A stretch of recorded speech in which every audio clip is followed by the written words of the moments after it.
Pagkatapos tanggapin ng alok na pagsasanib puwersa, nakakuha ng pagkakataon si Shujiro na makipag-usap sa kanyang kapatid at nagtanong kung ano ang nangyari sa akademya pagkatapos niyang tumakas. Ibinunyag ni Iroha na ang master ay natakot na maaaring malantad ang mga lihim ng akademya, kaya sinubukan niyang patayin silang lahat. Gayunpaman, ang isa sa kanilang mga kapatid ay humarap sa master upang ang iba ay maaaring makatakas. Mula noon, lahat sila ay nagkahiwalay at si Gentoze, na siyang kanang kamay ng master, ay hinahabol sila. Nalungkot si Shujiro nang marinig ito at humingi ng paumanhin kay Iroha, nangako na poprotektahan siya. Sa hindi kalayuan, nakita natin ang isang mapanganib na matandang lalaki na nakatagpo ng isang grupo ng samurai at agad na nilaslas ang bawat isa sa kanila sa loob ng ilang segundo. Siya pala ay walang iba kundi si Gentoze, nakalahok din sa laro, na hinahanap sina Shujiro, Iroha, at kanilang mga kapatid. Kinabukasan, pinuntahan ni Koaji si Lord Okubo para sa ulat tungkol sa pagpuslit ng 100 Sniper rifles na ipinadala mula sa England patungong Yokohama. Nakilala ang mga lalaking nasa likod nito at sila pala ang mga VIP na nakita natin. Lahat sila ay bigatin at makapangyarihang pamilya na kilala sa pagsuporta sa gobyerno ng Moji. Sa puntong ito, napagtanto natin na 75 kalahok na lamang ang natitira sa laro. Ang eksena ay naputol sa isa pang flashback kung saan nakita natin si Roa na nagtatrabaho bilang knife thrower upang aliwin ng mga lalaki at kinamumuhian niya ang kanyang buhay. Isang araw, nakita niya ang isa sa kanyang mga kapatid na si Sansok at pareho silang tuwang-tuwa nang makita ang isa't isa. Ipinaliwanag ni Iroha na matagal na siyang nagtatago kay Gentoze at ibinunyag ni Sansok na napatay na ng matanda ang dalawa sa kanilang mga kapatid. Lumilitaw na hinahanap pa rin niya ang natitirang magkakapatid at hindi titigil hanggat hindi niya napapatay ang bawat isa sa kanila. Sa kasalukuyan, nakipagkita si Kyojin kay Shujiro at sa kanyang grupo at nagsimula silang magplano kung ano ang sunod nilang gagawin. Sinabi ni Kyojin na gusto niyang mag-eksperimento kaya dapat nilang hulihin ang isa sa mga kalahok at ibigay sa pulisya. Ang layunin ay upang subukan kung susundan ng mga sundalo ng Kadoko ang samurai o hindi, kahit na sila ay nasa kulungan. At ang pangalawang bagay na kailangan nilang gawin ay hanapin kung saan napupunta ang mga bangkay ng mga patay na iyon. Ito ay dahil matagal na silang naglalakbay at wala pang nakikitang bangkay sa kabila ng mga namamatay araw-araw sa kompetisyon. Sa ibang lugar sa Tokyo, sinuri ni Koaji ang mga record ng 4 na opisyal at natuklasang nasa bakasyon sila sa nakalipas na linggo. Inutusan ni Lord Okubo si Koaji na kumilos ng mabilis at arestuhin sila bago pa mahuli ang lahat. Samantala, binalaan ng mga VIP na natuklasan na sila ng Home Minister, ngunit hindi sila nag-aalala dahil tiwala silang mapoprotektahan sila ng organizer ng larong ito. Sa isa pang eksena, bumisita si Shujiro at ang kanyang grupo sa isang bahay panuluyan, ngunit isa pala itong bitag. Ang lahat ng naroon ay nagsara ng mga pinto at ang mayamang negosyante, nakalahok din, ay umupa ng isang grupo ng mga thug nang hindi nagsisiwalat ng anuman tungkol sa laro. Inutusan sila ng negosyante na patayin si Shujiro at ang kanyang grupo bago kunin ang mga tag. Gayunpaman, sa kabila ng kanilang bilang, wala silang kalaban-laban sa ating mga bayani na walang kahirap-hirap na dinaig ang bawat isa sa kanila. Sa huli, natalo sila ng grupo ni Shujiro at nahuli din ang negosyante at isa pang binatilyong kalahok na nagngangalang Shin Osake. Ilang sandali pa, nagsimulang umiyak si Shin Osake, sinabing sumali lang siya sa laro para tulungan ang bagsak na negosyo ng kanyang ama. Ibinunyag din niya na wala siyang pinatay mula nang sumali sa laro dahil hindi niya kayang manakit ng iba. Nakaramdam ng simpatsya si Kyojin sa binatilyo, kaya nagpasya siyang gawin itong kaalyado at pinili ang mayamang negosyante na gawing pain. Isinagawa ang plano at hindi nagtagal ay inalerto nila ang ilang pulis tungkol sa negosyanteng pumatay ng maraming tao malapit sa isang templo. Ang negosyante ay agad na inaresto at dinala sa kulungan. Sa kabilang banda, si Shujiro ay nagpapanggap na patay at nakahiga sa tabing kalsada. Napansin din siya ng mga sundalong Kadoko at dinala siya sa kung saan habang si Futaba at Iroha ay nagsimulang sumunod sa kanila. Hindi nagtagal, 2 sundalo ng Kadoko na nakauniporme ng pulis ang dumating sa bilangguan upang tanungin ang mayamang lalaki. Nagdisguise din si Kyojin bilang isang opisyal at pumasok sa loob ng walang anumang hinala. Ang mga sundalo ng Kadoko ay hindi nag-aksaya ng oras sa pagpatay sa negosyante na nakita ni Kyojin mula sa malapit. Sa kabilang banda, dinala ng ibang mga sundalo ng Kadoko ang di umano'y bangkay sa isang bangko at itinapon ito sa tabi ng isang tumpok ng iba pang mga bangkay sa sahig. Isang sundalo ang naiwan sa mesa upang magsulat kung saan humakbang pasulong si Shujiro at tahimik na sinakal siya hanggang sa mamatay. Pagkatapos ay siniyasat niya ang mga kalapit na dokumento at natuklasan ng isang malaking bilang ng mga record para sa Mitsui Bank. Sa labas, nakatulala at naguguluhan din sina Iroha at Futaba kung bakit dinadala ang lahat ng bangkay na ito sa isang bangko para itapon. Samantala, sa bilangguan, si Kyojin ay tuluyang natuklasan ng mga sundalong Kadoko na tumawag sa kanya sa pangalan. Sa ibang lugar, dumating si Sapporo sa bangko at, nang matagpuan ng bangkay, tinawag niya si Shujiro at inutusang lumabas. Sa lalong madaling panahon ay ipinakita ni Shujiro ang kanyang sarili at sa isang nakakagulat na twist, agad na nakilala ng dalawa ang isa't isa. Lumalabas na dati silang magkasama noong Boshan War, ngunit inilagay na sila ngayon ng tadhana sa magkasalungat na panig. Sa ibang lugar sa Tokyo, si Lord Okubo ay nakatanggap ng ulat mula sa kanyang nasasakupan na ang mga nawawalang opisyal ay nagpapalitan ng mensahe sa pamamagitan ng telegrama at lumilitaw na sila ay nasa isang lugar malapit sa Mount Fuji.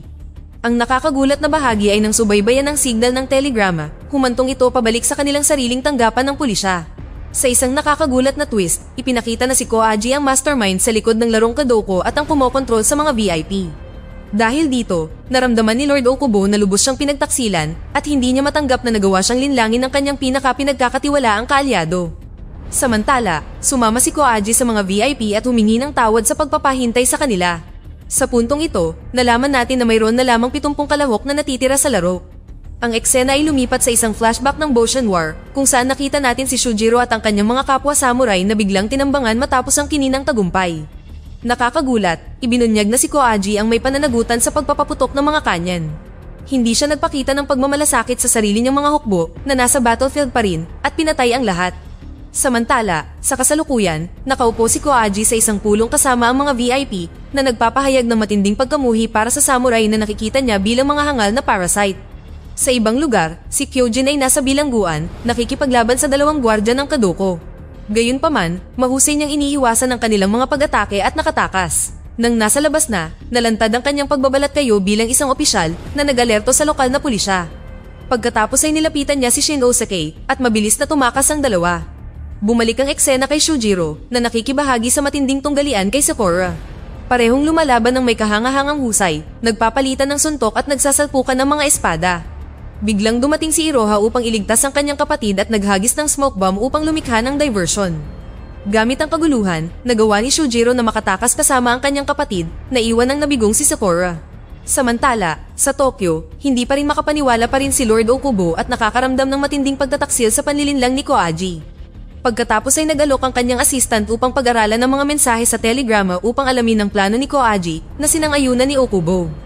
Pagkaraan ng ilang oras, nagtipon si Shujiro at ang kanyang grupo upang pag-usapan ang kanilang mga natuklasan. Napagtanto nila na ang mga sundalong Kadoko ay talagang mga tunay na opisyal ng pulisya, ngunit ang mga miyembro lamang ng Central Police Bureau ang kasangkot, habang ang mga lokal na opisyal ay walang kaalam-alam. Ipinapaliwanag nito kung bakit pinatay ang mga pulis sa templo sa Kyoto at nagmumungkahi din ito na isang mataas na opisyal ng gobyerno ang nangangasiwa sa laro. Kinaumagahan, nagpadala si Shujiro ng telegrama sa House Minister na naglalayong maghatid ng mahalagang impormasyon kay Okubo. Nangako siyang ibubunyag ang lahat ng detalye ng kaganapan kapalit ng kaligtasan ng isang batang babae, si Futaba. Isang empleyado na nagngangalang Mashima ang nakatanggap ng mensahe at agad na inihatid ang balita kay Okubo. Inihayag din ni Mashima ang isa pang mahalagang impormasyon. Ang Central Police Bureau ay nagsasagawa ng mga eksperimento na kinasasangkutan ng higit sa 150 mga opisyal. Nagulat si Okubo sa paghahayag na ito at napagtanto niya ang bigat ng sitwasyon.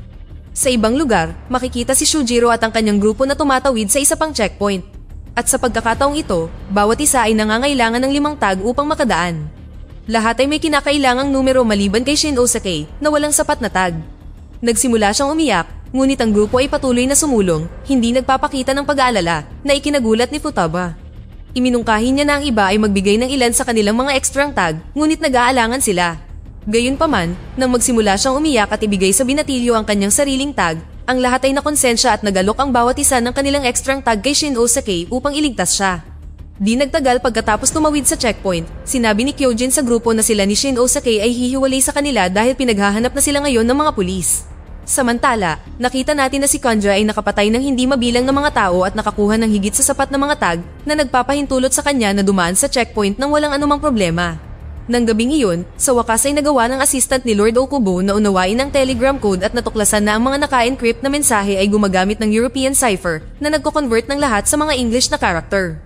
Nagtagumpay siya sa pag-decode ng teksto at sumugod upang bigyan ng babala ang Home Minister bago maging huli ang lahat. Ngunit bago niya maabot si Lord Okubo, hinarang siya ni Enjo na isa ring pulis. Tinanong ng assistant kung ano ba talaga ang kanilang gusto, ngunit sinabi ni Enjo na wala siyang pakialam doon at inutusan ng kanyang mga alapores na patayin ang kawawang lalaki. Di nagtagal, nakarating ang balita kay Koaji na nagawang makipag-ugnayan ni Shujiro sa Home Minister. Gayunpaman, mukhang hindi masyadong nag-aalala si Koaji at nagpasya siyang hayaan siyang maglaro hanggang sa kalaunan ay mapatay siya ng ibang tao. Sa ibang lugar, sina Kyojin at Shinnosake ay nakatagpo ng dalawang swordsman, sina Sansok at Shikura, sa kakahuyan, na agad na sinubukang salakayin sila, ngunit pinakalma sila ni Kyojin at agad silang nakilala bilang mga dating disipulo ng Kihachi Ryu School. Nagulat ang mga lalaki kung paano niya nalaman iyon, ngunit tinanong lang ni Kyojin kung hinahanap nila ang kanilang mga kapatid, sina Shujiro at Iroha. Sa puntong ito, nalaman natin na mayroong 63 kalahok na natitira sa laro. Ang eksena ay muling nagbabalik sa Boshan War, kung saan nakita natin si Shujiro na naglalabas ng pagkawasak sa resulta ng putok ng kanyon. Pagkatapos ay napansin niya ang isa pang nakaligtas na kaaway, na lumabas na walang iba kundi si Kanja. Hinamon niya si Shujiro na patayin siya, ngunit si Shujiro, na natroma sa pagkamatay ng kanyang mga kasama, ay nawalan na ng gana na lumaban. Umatake ang galit na Kanja, ngunit madaling umiwas at sinaktan siya ni Shujiro. Gayunpaman, tumanggi siyang pumatay ng higit pang tao at lumayo. Nanumpa si Kanja na hahabulin niya si Shujiro at papatayin siya sa huli.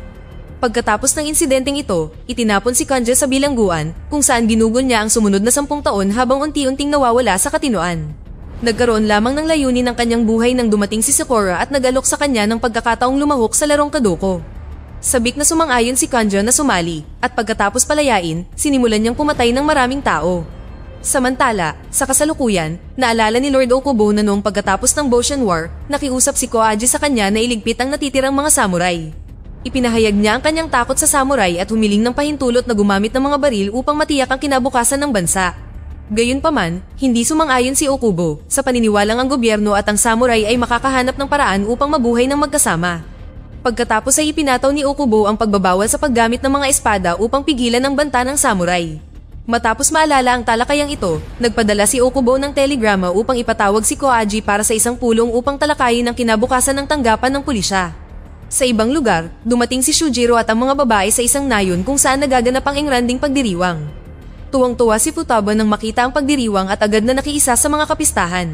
Samantala, pinag-uusapan ni Iroha at Shujiro ang kanilang nakaraan at mapait na inamin ni Iroha na, dahil sa kinalabasan ng naging buhay niya, mas gugustuhin niyang namatay noon sa akademya. Samantala, sa kakahuyan, kinausap ni Kyojin sina Sansok at Shikura at binalaan sila na nasa panganib ang kanilang mga kapatid dahil hinahabol sila ni Gentose. Ibinigay niya sa kanila ang address ng pista, pagkatapos ay agad na sumugod doon ang dalawang lalaki. Maya-maya, nagsasaya si Iroha sa festival nang bigla niyang namataan si Gentose sa di kalayuan na ikinasindak niya. Mabilis siyang tumakbo palayo nang hindi nagsasabi sa kanyang kapatid at lumusot sa templo upang lituhin ang matanda, ngunit walang humpay itong humahabol at pinatay pa niya ang isang taong humadlang sa kanya. Kasabay nito, dumating si Kanja sa pagdiriwang at hiniling na lumaban si Shujiro hanggang kamatayan. Muling tumanggi si Shujiro, ngunit hindi nagtagal ay kinuha ni Kanja na hostage si Futaba, iniwan ng samurai na walang pagpipilian kundi lumaban. Lumipat ang eksena sa kakahuyan, kung saan sina Iroha at Gentose ay nakibahagi sa isang matinding labanan. Siya ay lumalaban ng buong lakas, ngunit ang matanda ay hindi kapanipaniwalang bihasa. Tila wala ng pag-asa, ngunit sa huling sandali, dumating ang kanyang dalawang kapatid na lalaki at iniligtas siya. Nagtulungan silang tatlo laban kay Gentose, ngunit hindi pa rin nila kayang talunin ang napakatibay na lalaki. Sa huli, kahit papaano ay nasupil nila siya at nakatakas, ngunit ang matanda ay nananatiling determinado na tapusin sila. Kasabay nito, si Shujiro ay nakibahagi sa brutal at madugong pakikipaglaban kay Kanja sa gitna ng pagdiriwang na puno ng mga inosenteng mamamayan. Mabilis na tumindi ang kanilang labanan nang makarating sila sa isang maliit na bahay na puno ng mga fireworks at pampasabog. Patuloy silang nagdudulot ng kaguluhan sa loob at kalaunan ay nasunog ang lugar. Anuman, ang dalawa ay patuloy na nag-aaway at nang lamunin ng apoy ang bahay, sila ay tumakas patungo sa isang kalapit na ilog. Nagpatuloy ang laban doon, ngunit sa huli, si Shujiro ay nagwagi at sinaksak si Kanja na malubhang nasugatan. Nakapagtataka, mukhang nasisiyahan si Kanja at sinabing sa wakas ay masaya na siya bago bumagsak na patay sa tubig. Lumipat ang eksena kay Lord Okubo na tumungo upang makipagkita kay Koaji. Ngunit ang kanyang karwahe ay biglang huminto sa isang tahimik na lugar. Siya ay nilapitan ni Sakura at natigilan si Okubo nang mapagtantong buhay pa ang lalaki. Nagtataka siya kung nasaan si Koaji, ngunit walang sinabi si Sakura at walang awa niyang tinapos ang kanyang buhay. Samantala, nakipag-usap si Iroha sa kanyang mga kapatid at napag-usapan na hanggat nabubuhay si Gentose, hindi sila mabubuhay ng mapayapa. Nagpasya silang tipunin ang lahat ng nabubuhay nilang kapatid at magtulungan upang tapusin ang matanda. Sa kabilang banda, nakita natin si Kyojin na hindi inaasahang nakikipagkita kay Gentose. Kinutya niya ang matanda dahil hindi niya napatay ang magkakapatid kahit na ibinigay niya sa kanila ang address. Lumalabas na sa lahat ng oras na ito, tinutulungan ni Kyojin si Gentose na mahuli ang magkakapatid na nagpapaliwanag kung bakit niya kilala ang mga ito. Sa sumunod na eksena, kumalat ang balita ng pagkamatay ni Lord Okubo at niyanig ang buong bansa. Nakatagpo ni Shujiro ang isang hindi kilalang messenger na nagpaalam sa kanya na ang mataas na opisyal ng gobyerno na si Lord Mashima ay agarang ipinapatawag siya sa Tokyo. Kaya naman nagmamadali si Shujiro sa kanyang paglalakbay nang hindi niya inaasahang mag-cross ang landas nila ni Koaji nang hindi nalalaman ang kanyang tunay na pagkakakilanlan o intensyon. Di nagtagal, ang mga VIP ay nakatanggap din ng balita ng pagkamatay ni Okubo at nagsimulang magsaya at magdiwang sa paniniwalang ngayon ay wala nang makakapigil sa kanila.